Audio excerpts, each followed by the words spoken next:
Hello everyone. आज हम UGC net paper 1 का एक बहुत इंपॉर्टेंट टॉपिक पढ़ने वाले हैं, लेवल ऑफ टीचिंग। लेकिन टॉपिक शुरू करने से पहले मैं आपसे एक सिंपल सा क्वेश्चन पूछना चाहता हूँ। अगर मुझे नर्सरी के बच्चे को ए सिखाना है और पॉलिटिकल साइंस के बच्चे को डेमोक्रेसी के बारे में पढ़ाना है, तो क्या मैं दोनों के लिए एक ही तरीका अपनाऊंगा? बिल्कुल नहीं। क्यों? क्योंकि दोनों की एज अलग है, अंडरस्टैंडिंग लेवल अलग है, थिंकिंग एबिलिटी भी अलग है। यही कॉन्सेप्ट है level of teaching. Level of teaching है क्या? लेवल ऑफ टीचिंग का मतलब है स्टूडेंट की मेंटल एबिलिटी, लर्निंग कैपेसिटी के हिसाब से टीचिंग के तरीके को बदलना। सिंपल लैंग्वेज में देखते हैं, जैसा स्टूडेंट वैसी टीचिंग। अब देखते हैं कि कितने लेवल हैं टीचिंग के। तो इसमें 3 लेवल हैं। Okay, memory level, understanding level और रिफ्लेक्टिव लेवल। अब हम एक एक को देख लेते हैं। सबसे पहले देखते हैं मेमोरी लेवल को। ओके, मैं तुमसे पूछता हूँ, क्या इंडिया की कैपिटल क्या है? तुम बोलोगे न्यू दिल्ली। मैं पूछूंगा 2+2 कितना होता है? तुम बोलोगे 4। अब बताओ, क्या तुम्हें यहाँ सोचना पड़ा? नहीं, सिर्फ याद था इसलिए तुमने बोल दिया। इसको कहते हैं मेमोरी लेवल। यहाँ स्टूडेंट सिर्फ याद करता है, रिकॉल करता है और एग्जाम में लिख देता है। इसमें टीचर ज़्यादा एक्टिव होता है, स्टूडेंट कम एक्टिव होता है। ओके, इसलिए इसे टीचर सेंटर्ड टीचिंग भी कहते हैं।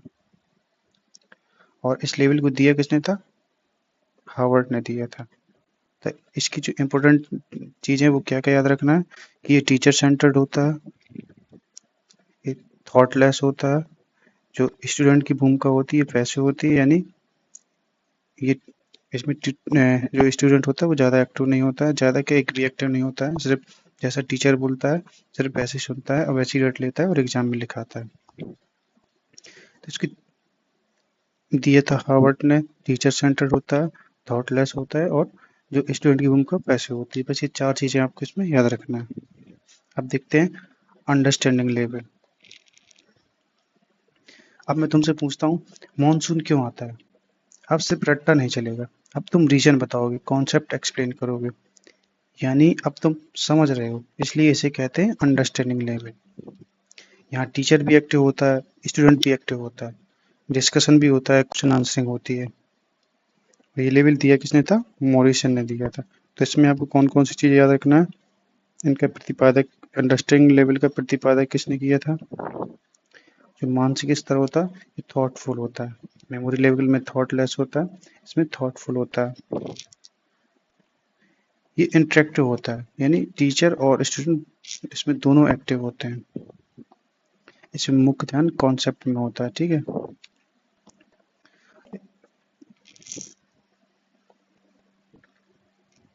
ओके। अब हम देखते हैं रिफ्लेक्टिव लेवल। अब फिर से मैं एक क्वेश्चन पूछता हूँ, अगर इंडिया में इलेक्शन कमीशन ना हो तो फिर क्या होगा? देखिए, इसका आंसर बुक में आपको सीधा नहीं मिलेगा। अब तुम्हें सोचना पड़ेगा, रीजन देना पड़ेगा, लॉजिक लगाना पड़ेगा, क्रिटिकल थिंकिंग यूज करना पड़ेगी। इसी को कहते हैं रिफ्लेक्टिव लेवल। यहाँ स्टूडेंट सबसे ज़्यादा एक्टिव होता है, टीचर सिर्फ एक गाइडर होता है और फैसिलिटेटर होता है। ओके, ये लेवल दिया किसने था? हंट ने। तो इसमें जो 3-4 चीज़ याद रखना, कौन कौन सी? इसको दिया किसने था? और इसकी मानसिक, यानी ये अपर थॉटफुल होता है।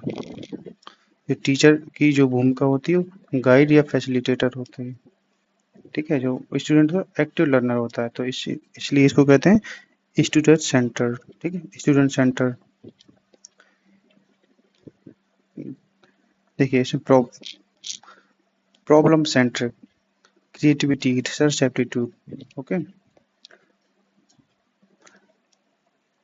अब इन तीनों को कंपेयर कर लेते हैं। मेमोरी लेवल रट्टा, अंडरस्टैंडिंग लेवल समझना, रिफ्लेक्टिव लेवल सोचना।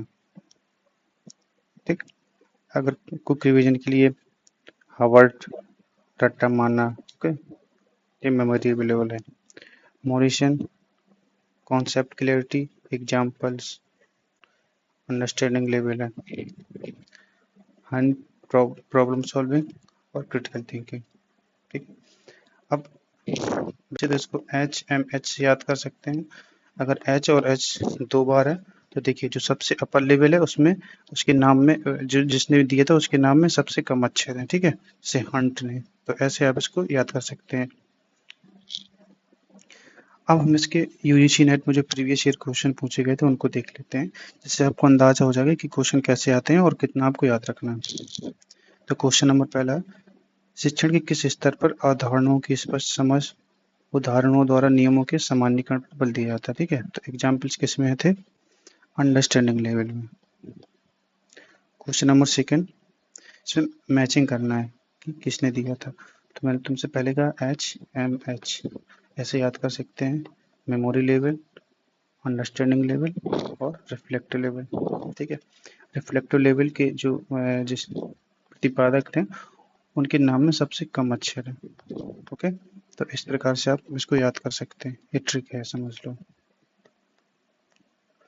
क्या सही आंसर हो जाएगा ए। शिक्षण का कौन सा स्तर समस्या समाधान, प्रॉब्लम सॉल्विंग और क्रिएटिव थिंकिंग। ठीक है, तो क्रिएटिव थिंकिंग ये किस में थी, रिफ्लेक्टिव लेवल में। अगर हम एक क्लास के माध्यम से समझना चाहें, मतलब एज के माध्यम से ही एक अंदाज़ा लगाना चाहें, तो जो मेमोरी लेवल है, तो जब हम छोटे थे यानी 1 to 5 तक, अंडरस्टैंडिंग लेवल है 9 to 12 तक देख सकते हैं इसको, या और जो रिफ्लेक्टिव लेवल है PG PhD, इन क्लासों में जब स्टूडेंट होता है, अगर क्लास के उससे डिवाइड करके याद करना हो आपको। क्वेश्चन नंबर 4, मेमोरी लेवल के शिक्षण के संबंध में कौन सा कथन सही है, तो ये मुख्य रूप से तथ्यों के रटने और पुनः स्मरण पर आधारित था। इसका सही आंसर हो जाएगा ऑप्शन नंबर ए।